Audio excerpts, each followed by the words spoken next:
Hello everyone, তোমরা যারা NM GNM এর জন্য প্রস্তুতি নিচ্ছ, কিন্তু একটা কোশ্চেন তোমাদের মানে বারবার খেলছে যে পরীক্ষা আদৌ হবে কিনা বা ফর্ম ফিল আপ আদৌ হবে কিনা। দেখো, আমি তোমাদের বলে রাখি, ফর্ম ফিল আপ অবশ্যই হবে, পরীক্ষাও অবশ্যই হবে।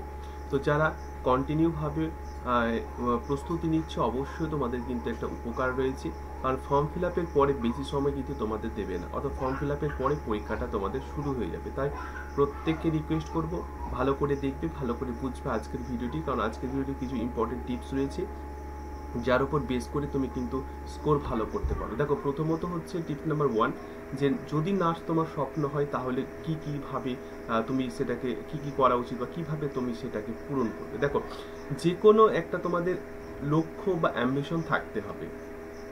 যে কোনো লক্ষ্য বা অ্যাম্বিশন যদি তোমার না থাকে, যদি তোমার টার্গেট না থাকে, তাহলে তুমি কোনো কাজই সাকসেস হতে পারবে না। তাই প্রথম তোমার টার্গেট হচ্ছে যে তুমি নার্স হবে, ঠিক আছে? এটা হচ্ছে তোমার প্রথম টার্গেট, ঠিক আছে? এর উপর বেস করে তোমাকে কিন্তু স্টাডি করতে হবে, তোমাকে কিন্তু সঠিক পদক্ষেপ কিন্তু অবশ্যই নিতে হবে। বুঝতে পেরেছো? তাহলে আমি আবারও বলছি, নার্স যদি তোমার স্বপ্ন হয় তাহলে একটা গোল তুমি কিন্তু ঠিক রাখো যে তুমি নার্স হবে। ক্লিয়ার? আচ্ছা, এবারে আমরা জানবো যে কি করা উচিত। তাহলে প্রতিদিন কি করবে, কত ঘন্টা করে পড়বে। আমি দেখো বলে রাখি, প্রতিদিন যদি তুমি মিনিমাম, ঠিক আছে, প্রতিদিন যদি তুমি মিনিমাম 6 ঘন্টা পড়তে পারো, ঠিক আছে, মিনিমাম বলছি 5 থেকে 6 ঘন্টা কিন্তু তোমাকে মিনিমাম প্রতিদিন পড়তে হবে। সেটা এমন করলে হবে না যে আজকে আমি 6 ঘন্টা পড়লাম, কালকে 2 ঘন্টা পড়লাম, তারপরের দিন আমি আবার 8 ঘন্টা পড়লাম, এরকম নয়। তোমাকে দিনের মধ্যে যে করে হোক 5 থেকে 6 ঘন্টা বের করতে হবে।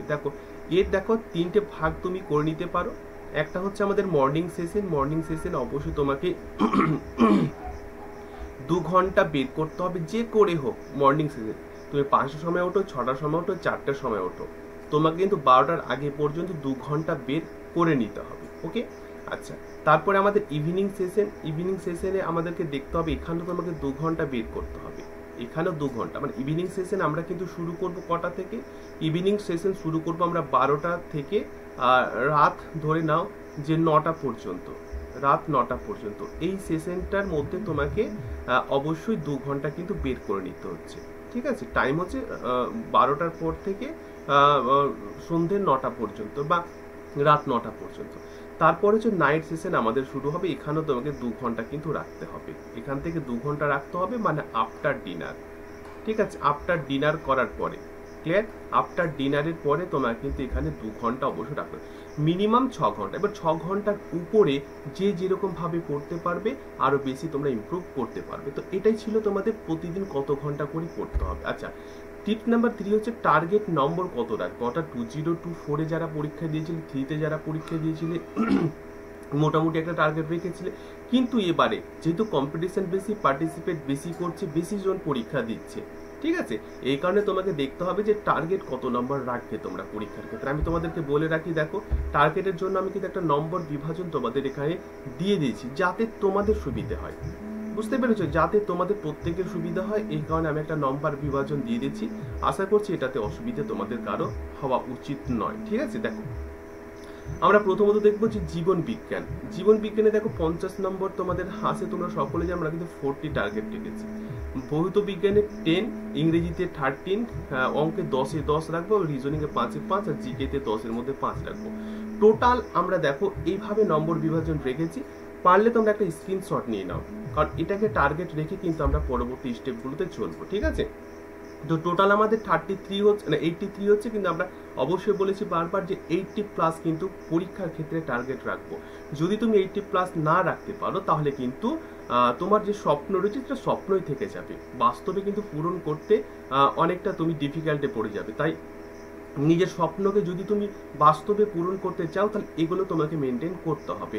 এবং অবশ্যই পরীক্ষার ক্ষেত্রে টার্গেট রাখতে হবে যে করে হোক তুমি জেনারেল হও, ওবিসি হও, এসসি হও, এসটি হও, ইডাব্লিউএস হও, 80+ স্কোর অবশ্যই টার্গেট রাখতে হবে। যদি তুমি 80+ স্কোর টার্গেট রাখতে পারো, রাউন্ড 1-এ তোমার এই যে সরকারি কলেজটা রয়েছে, সরকারি কলেজ তুমি কিন্তু পেয়ে যাবে। হ্যাঁ, আমি আবারও বলছি, 80+ স্কোর যদি তুমি রাখতে পারো, রাউন্ড 1-এ তোমার পছন্দের কলেজ তুমি পেয়ে যাবে। নাম্বার টপ 10-এর মধ্যে যে কলেজটা তুমি রাখবে, সে টপ 10-এর মধ্যে তুমি একটা কলেজ পেয়ে যাবে।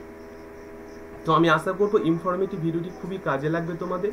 স্ক্রিনশট নিয়ে নাও এবং এর ওপর বেস করে প্রস্তুতি চালিয়ে যাও।